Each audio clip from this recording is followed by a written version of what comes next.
Здравствуйте, дорогие рукодельницы, мои любимые подписчики и гости канала.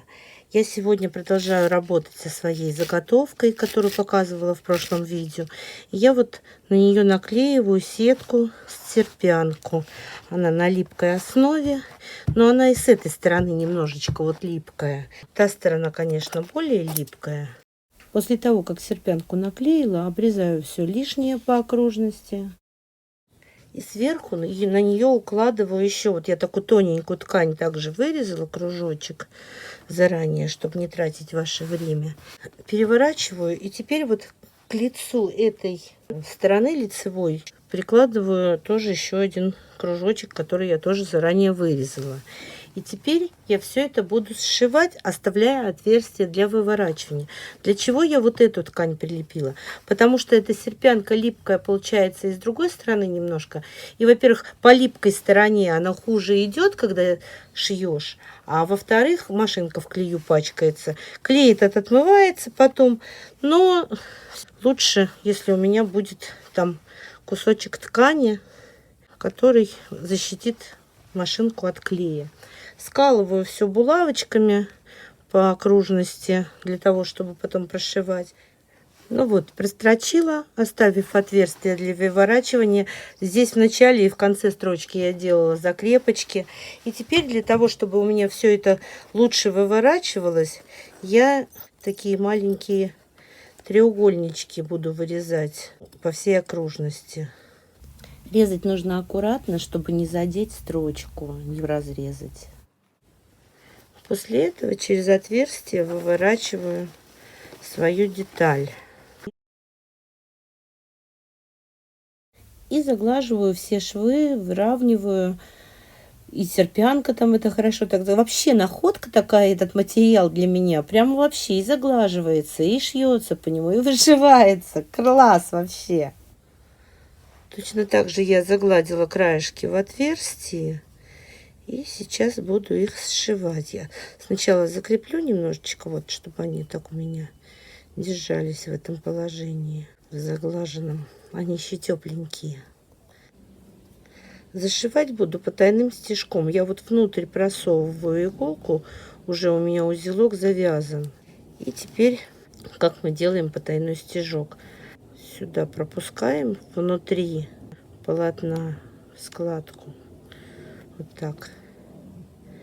И напротив этого отверстия опять протыкаем в этой стороне, внутри полотна проводим нитку. Потом напротив этого отверстия в противоположную сторону втыкаем. И также продолжаем. Теперь напротив этого отверстия в следующую сторону. Вот когда мы затягиваем, у нас оказывается зашито. Точно так же продолжаем, пока не зашьем все отверстие. Девочки, не забывайте подписываться на мой канал. Если вы подписаны, то ставьте лайки, пишите комментарии. Если вы смотрите в YouTube, то нажмите колокольчик, чтобы получать уведомления о моих новых видео. И тогда вы ничего не пропустите интересного или нового. В конце работы, или вот, допустим, когда у меня закончилась нитка, я делаю последний стежок, делаю узелок и внутрь сюда своего полотна протягиваю нитку и узелок вовнутрь задергиваю. Все. Сделала я свою деталь, все зашила. Я даже сейчас сама не знаю, где у меня тут зашито машинкой, где вручную. Вот, наверное, вот тут вручную. Потому что я помню, или вот тут, что была вот такая голубая клеточка у меня. И теперь беру иголку вот с такой ниткой, в которыми я вышивала один из цветов. Это вот здесь вот я его только использовала в центре. И начинаю обшивать весь край обметочным стежком. И пошла дальше уже обметывать край. Включите телевизор или видео какое-нибудь, или аудиокнижку. И спокойненько вечерочек вы за этим занятием точно проведете. Тем более, что я планирую обметывать таким образом не одну эту деталь, а все детали моей будущей сумки. Ну вот, я посидела вечерочек и сделала все детали, отделала, обработала таким вот стежком обметочным. У меня также сделана вот эта вот часть сумки, которая будет соединять, которая дно и боковые части.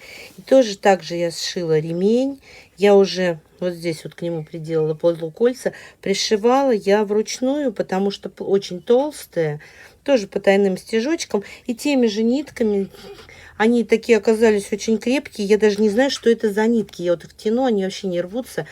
Это мне отдала знакомая целый пакет самых разных ниток. Тут ирис, но вот это вот, наверное, не ирис, потому что ирис-то рвется.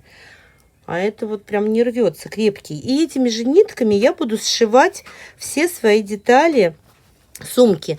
Кстати сказать, вот заднюю сторону я уже сделала тут изначально, да, в этом кружочке, который я сделала, кармашек. Вышила его тоже, вечерочек посидела. Я в описании ссылочку оставлю, как сделать карман на молнии в сумку. Обычными нитками швейными. Получилось нежненько, я так считаю. И вот буду соединять. Единственное, прежде чем я буду все соединять, я, наверное, сделаю шлевочки вот из обычной стропы. Я ее вот так вот обожгу, чтобы она не сыпалась у меня. И прям просто вот пришью вот так вот к этой боковой детали. Предварительно я сюда всуну вот эти вот полукольца. А потом пришью. А потом уже буду сшивать всю сумку. Все, шлевочки пришила. И можно собирать сумку. Сначала я буду пришивать заднюю сторону, потому что мне надо точно четко, чтобы у меня вот это вот кармашек ровно был. А уже потом, когда заднюю пришью, буду пришивать переднюю. Пришивать буду точно так же потайным стежком, который я вам показывала. Узелок буду делать подальше от края, а потом вот так вот нитку протяну, чтобы уже подойти к краю, потому что здесь вот, красиво, не хочется портить. Вот и пошла вручную делать красоту. У меня муж тут спрашивает: ты что шьешь? Я говорю: сумку. Но еще когда у меня детали были в разобранном виде, как раз я делала вот донышко. И он говорит: а чем ты укрепляешь? Она же у тебя форму не будет держать. Я говорю: а что ты предлагаешь? Я серпянку вот использую. А он говорит: арголит. Я говорю: да он же вообще получится не сумка, а ящик какой-то. Он говорит: зато, говорит, будет форму держать и крепко, если кто пристанет, как размахнешься, на, получи. Вот так вот выглядит шов после того, как я его сшила весь. И я сейчас вам покажу сумку полностью. Я еще пришила вот кнопочки. И я еще вам хотела показать одну вещь. Я тут купила перышки. Буду теперь собирать перышки, как увижу, чтобы сделать игрушку для кошки. И прям вот, действуя по инструкции, связала их ниткой, обклеила, заменитель кожи был. Хотя здесь прилагалась полосочка кожи, но она вот такого красного цвета мне не подходила. Сумка такая-то получилась в стиле хиппи, поэтому, может быть, мне куда-то прицепить ее, эту штуку, которую я сделала. Вот такая получилась сумка. Я эту штуку вот здесь вот сбоку привязала, перышки. Но вы мне скажите, если вам не понравится с перышками, ее можно отвязать. Сзади вот так смотрится. Но если у вас есть кошка, то смотрите, чтобы она не заиграла ваши перышки вместе с сумкой. Если вам понравилось это видео, ставьте лайк, пишите комментарии. Конечно же, подписывайтесь, если вы еще не подписаны. И спасибо всем, кто досмотрел до конца.